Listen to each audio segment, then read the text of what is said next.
বাংলাদেশে নতুন আতঙ্কের নাম পার্থেনিয়াম।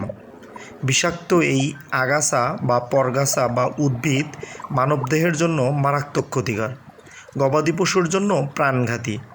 ফসলের মাঠে ফসলের উৎপাদন অর্ধেক পরিমাণ কমিয়ে দেয় এই বিষাক্ত পার্থেনিয়াম। পার্থেনিয়াম নীরব ঘাতক, সাইলেন্ট কিলার, প্রকৃতির অজানা শত্রু।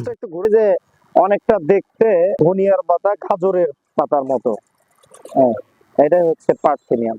এগুলো হচ্ছে ব্যাপক আকারে ছড়ে গেছে যতদূর চোখ।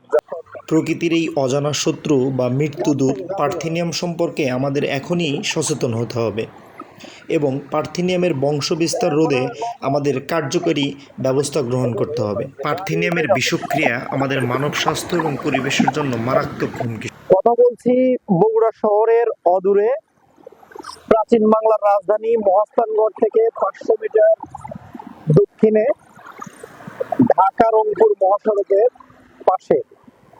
প্রিয় অডিয়েন্স, এখানে এসেছি মূলত আপনাদের দেখানোর জন্য যে প্রকৃতিতে প্রাপ্ত সকল উদ্ভিদ এবং আগাছা মানুষের জন্য উপকারী নয়। কিছু উদ্ভিদ এবং আগাছা মানুষের জন্য মারাত্মক ক্ষতিকর, বিষাক্ত।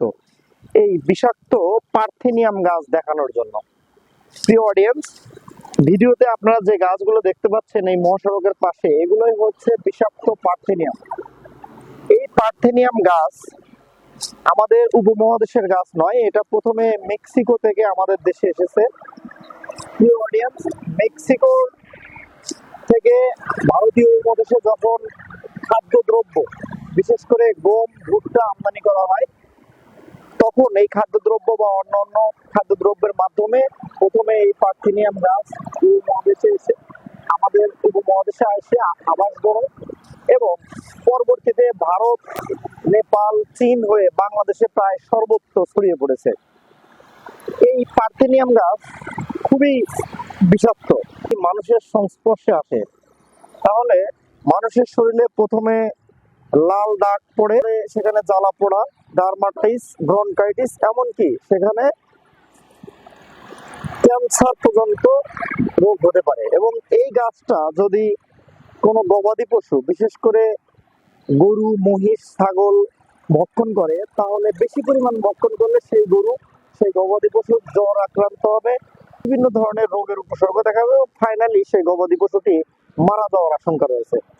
প্রিয় অডিয়েন্স, এবং এই আক্রান্ত পার্থেনিয়াম বিষক্রিয়ায় আক্রান্ত গরুকে যদি, অসুস্থ গরুকে যদি আমরা জবাই করে সেই গরুর মাংস পান করি, মাংস খাই, তাহলে মানুষের মধ্যে এই পার্থেনিয়ামের বিষক্রিয়া ছড়িয়ে পড়তে পারে। পার্থেনিয়াম গাছের বংশ বিস্তারটা অত্যন্ত ব্যাপক হয়। কেমন ব্যাপক হয়? একটা গাছ প্রায় 5 থেকে 7,000 বীজ দিতে পারে এবং এটা দ্রুত ছড়িয়ে পড়ে। এবং এই বীজগুলা প্যারাশুট আকৃতির বীজ। এই দেখুন, এই যে ফুল, প্যারাশুট আকৃতির বীজ হওয়ার কারণে এই পরাগায়ন, পরাগরেণুগুলো বাতাসের মাধ্যমে, মানুষের মাধ্যমে, বিভিন্ন খাদ্যদ্রব্যের মাধ্যমে এটা ছড়িয়ে পড়ে। তো এই পার্থেনিয়াম গাছকে ধ্বংস করার জন্য, এটাকে বিস্তার রোধ করার জন্য একে পুড়িয়ে ফেলতে হবে, অথবা এটাকে অনেক বড় গর্ত করে, নিচু গর্ত করে এটাকে রাখতে হবে।